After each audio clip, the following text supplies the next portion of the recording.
Думается, все основания есть у нас, с учетом обсуждений, предложений товарищей, всех коллективов республики, принять сегодня закон.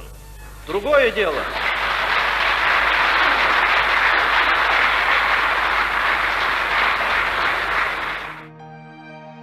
Кыргыз эл баатыры, тазалыктын абир жана ар намыстын символу Абсамат Масалиев көзү тирүү болгондо быйыл 90 жашка чыкмак. Бирок тилекке каршы Абсамат Масалиев 2004-жылдын 31-июль күнү күтүүсүздөн жүрөк оорусунан каза болду. Абсамат Масалиев бул Кыргыз Компартиясынын жетекчиси болгон. СССР учурунда. Бул адам өтө büyük адам болгон. Бизде бир пейтler Шараф Рашидов болгон.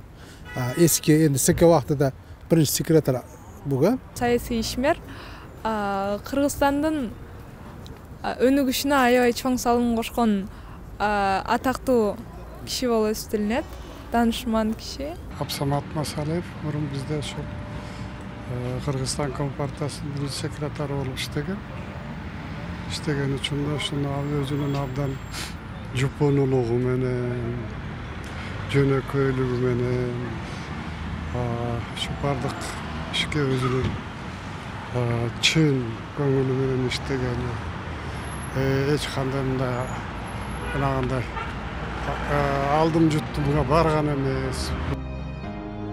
Улуу инсан Кыргыз мамлекетинин мамлекет болуп калыптанышына эбегейсиз салым кошкон. Айтсак, Абсамат Масалиевдин демилгеси менен 1989-жылдын 23-сентябрында кыргыз тили жалгыз мамлекеттик тил болуп жарыяланган. Абсамат Масалиев кол алдында иштеген кызматкерлерине сылык, бирок талапты катуу койгон инсан экенин айтышат замандаштары. Элибизге, журтубузга өзүнүн бир мындай касиеттери менен таанылып калды да. Биринчиден ушунчалык чынчыл киши болгон. Чынчыл. Таза киши болгон. Тазалыгы, анан пакизалыгы, анан ушунчалык жөнөкөйлүгү бул адамдын ушул ким экенин белгилеп турат да. Мен ушу тагдыр буйруп партиялык комитетте иштеп, андан кийин бирге легендарлуу депутат корпуста бирге депутат болуп калдык. Өзүнүн позициясын дайым тууру кармаган. Бирөөгө тууру баа берген. Бирөөгө бир жагынам деп, же бирөөнү жакшы көрүп, же бирөөгө бир колдоо көрсөтөм деген бир жакшылык эле болбосо, мындай азыркы кээ бир жетекчилердин кылып аткан жолдору ал кишиде жок эле да. Ошонусу менен баалуу деп эсептейм да мен. Мүнөзү туруктуу, оор басырыктуу, өтө сылык, өтө кичипейил, бирөөгө каттуу сүйлөбөгөн киши болчу да.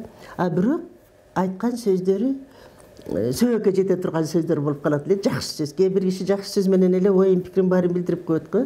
Жоопкерчиликти абдан катуу талап кылат эле. Биз обкомдун бюросуна, ЦКнын бюросуна барып калганда өзүбүздүн атыбызды да таппай кала турган күндөрдө болуп калган мезгилдер болду да. Ошол кишилердин баягы ишке болгон жөндөмдүүлүгү, талапкерлиги, анан кийин мамилеси, адамга болгон кандай болсо дагы ошончо бир топ сылык киши болгон экен да. Анан мына Ал канчалаган даражасы бийик көтөрүлгөн менен жөнөкөй, жаш баладай жүрөгү таза, бир позицияны кармаган, өз оюн ачык даана жеткире алган, лидерлик сапаты бийик, чарбачыл инсан болгон. Эми бул кишини биз адам катары өзүнчө, анан коомдук мамлекеттик ишмер катары өзүнчө баа беришибиз керек да. Адам катары биз тарыхтан билген боюнча ал абдан жөнөкөй, кичпейил, айкөл, анан бир маселе болсо дагы ошону акылдашып, макулдашып, кеңешип чечели деген альтруист адам болгон да. Өзүнүн жеке кызыкчылыгынан дагы башканын кызыкчылыгын жогору койгон адам катары биз билебиз. Ошо кишилердин сөзү биз үчүн закон эле десем болот да. Анан кийин ошол отчетко барганыбызда дагы мындай сенсиребей, же болбосо сөгүнбөй, же болбосо бир каттуу айтпай, жакшынакай кылып, акырын отчет алып, анан кийин эми мындан кийин экинчи бул маселеде мен кайрылбайын, сиздер экинчи маселеде бул маселе боюнча өзүңөр иштеп чечип келгиле деп гана айтар эле да. Ошондуктан ал кишинин адамгерчилиги биздин жүрөгүбүздө сакталып калды. Ошол 90-жылдарында Советтер Союзунун шайы кетип турган мезгилде депутаттык корпус Абсамат Масалиевди бир добуштан колдоп, өлкөгө президент болуп берүүнү суранышкан. Тилекке каршы Масалиев бизге бир президент жетет деп макул болбой койгон. Президент шайлоо маселеси көтөрүлүп калганда 90-жылдары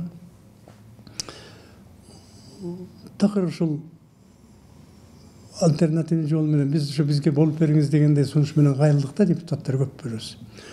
Ошол кичине өз жөнөкөйлүгү же бир кандай бир башка таасир болду, макул болбой туруп алды да. Бир эле президент жетет деп. Андан кийин ушу атайын адамдарды жөнөтүп, биз ушу сүйлөшүүгө чейин бардык да. Абсамат Масалиевич ошол мезгилде эгерде ушу бийликке келип калганда, биздин бүгүнкү көрүп аткан мышык ыйлаган акыбалыбыз болбойт эле да. Биринчиден ол чарбадар адам эле. Чарбанын башатынан баштап, ылдый жактан жогорку чейин көрүп келген адам эле да. Экономикабызда, мисалы үчүн основной мына өкмөт элибиздин колундагы бар байлыгын сактап калууга аракет жасайт эле. Эми көп жылдары ошол өмүрү өткөнчө тазалык менен, жупунулук менен элим, жерим, журтум деп жүрүп өтүп кетти окшойт да бул киши. Мен ойлойм, эгер ошол кайрыл ошол мезгилде президент болуп калганда коммунисттик партиянын угунда кетет элек да деп ойлойм да мен.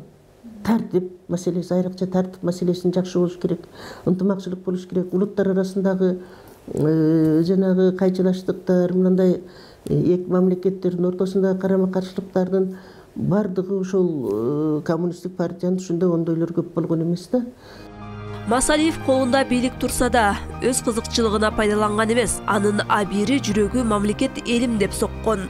Ал акылдашалы, макулдашалы, анан бир чечимге келели деген сөзү менен тарыхта калды. Тарыхта эстей турган эмгектерди сиңирди десек болот да. Чында ошол жогорку кызматтарда жүрдү да. Биринчи катчылык кызмат бул деген СССР кулайын деп аткан мезгилде, ошо Горбачевдор бийликке келген мезгилде чогуу келип, ошо Горбачев, Михаил Сергеевич Горбачевдун кайра куруу саясатынын мезгилинде өлкөдө биринчи катчылык кызматты аркалап 91-жылы эгемендүү мамлекет болгондо дагы өзүнүн колунда турган мүмкүнчүлүгүнөн пайдаланса болмок. Мына эгемендүүлүк жылдарында президенттер кандай шайлоолорду фальсификациялап өзүнүн пайдасына чечип алган учурлар болгон да. Абсамат Масалиевде да ошондой чоң мүмкүнчүлүктөр болгон. Бирок ал антпей жаңы келген Аскар Акаевка мисалы утулуп калган. Ошол жерде кээ бир көп булактарда Масалиев шайлоодо жеңген. Бирок ал кээ бир жана ошол мезгилдеги жетекчилик кызматты аркалап жүргөндөрдүн аралашуусу менен Масалиев жеңишин урдатып жиберген да.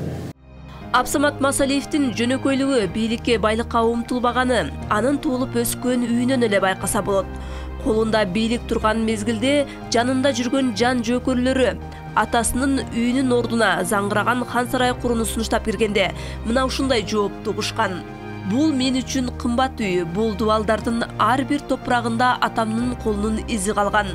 Энемдин мени дубалдай сактап келген мерими турат. Кадам жайда Алыш деген жерде үйү бар.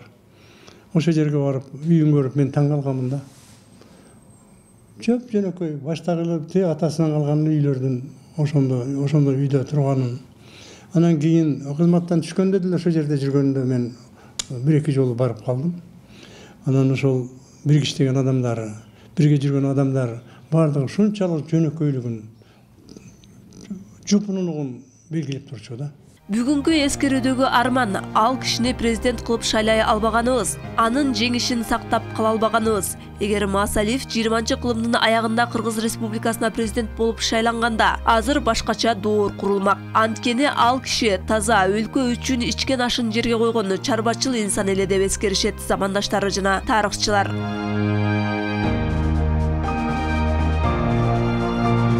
Масалиев уткан жеңишин урдатып президенттик постко бара албай калды. Бул чындык. Ошого катышкандар көбөлөр бул тарыхта саясий баасын алыш керек өзү. Тарыхчылар биз коркпой, акты ак, караны кара деп баа беришибиз керек. Жөнөкөйлүгү, куу, суулугу, жоктугу эмне болду? жулунбагандыгы анын президенттигине алып барат. Ошол мезгилде уюштуруп, түндүк түштүк маселесин көтөрүп, интрига кылса болот болчу Масалиевди. Бул саясат. Аны кылган жок. Болуптур деди. Кудай бар деп койду. Ал коммунист болсо дагы тарых өзүнүн басын берет деп басып кетип калды да. Масалиев басып өткөн жол. Абсамат Масалиев 1949 жылы Үч Коргон кыштагындагы 8 жылдык мектепти бүткөндөн кийин Кызыл Кыядагы Тоо-Кен техникумун артыкчылык диплому менен аяктайт. 1953-1956 жылдары Москвадагы Сталин атындагы Тоо-Кен институтунун атайын орто билимдүү адистерди тездетилген программа менен инженердик кесипке даярдачу 3 жылдык бөлүмүндө окуйт.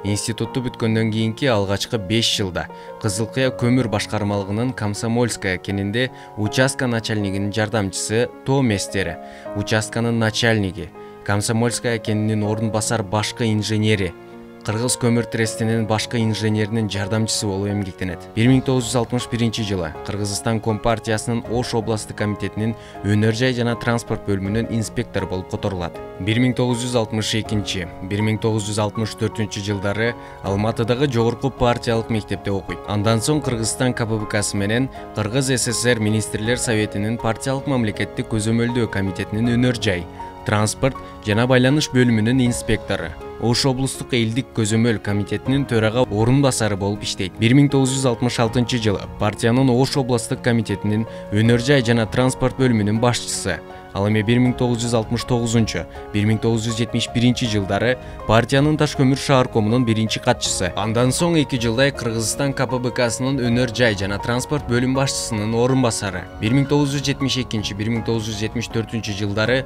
Фрунзе шаардык аткомунун төрагасы. 1974-1979 жылдары Кыргызстан КПБКсынын катчысы. 1975 жылдын январь, 1985 жылдын июнь айлары партиянын Ысык көл областтык комитетинин биринчи катчысы. 1985 жылы КПСС-БКнын инспектору. 1985 жылдын ноябрынан 1991 жылдын апрелине чейин Кыргызстан КПБКнын биринчи катчысы. 1990 жылдын апрель-декабрь айларында Кыргыз СССРнин жогорку кеңешинин төрагасы болгон. 1991 жылдын апрель-август айлары КПСС-БКнын идеологиялык бөлүмүнүн кеңешчиси. 1993-96 жылдар Тоо-Кен иштериндеги коопсуздукту техникалык көзөмөлдөө боюнча мамлекеттик агенттиктин мүдүрү. КПСС-БКнын мүчөсү, СССР Жогорку Советинин 10-11 чыгарылышынын депутаты, СССРдин эл депутаты, СССРдин Жогорку Советинин мүчөсү, Кыргыз СССР Жогорку Кеңешине 5 чакырылышында депутат шайланган, Кыргыз Республикасынын Жогорку Кеңешинин 1 чакырылышынын депутаты. 2000-2004 жылдары Кыргыз Республикасынын Жогорку Кеңешинин мыйзам чыгаруу жыйынынын депутаты, Кыргызстан Коммунисттер партиясынын Борбордук аткаруу комитетинин төрагасы, СКП КПССтин аткаруу комитетинин кеңеш мүчөсү, СКП КПСС кеңешинин төрага орун басары болгон.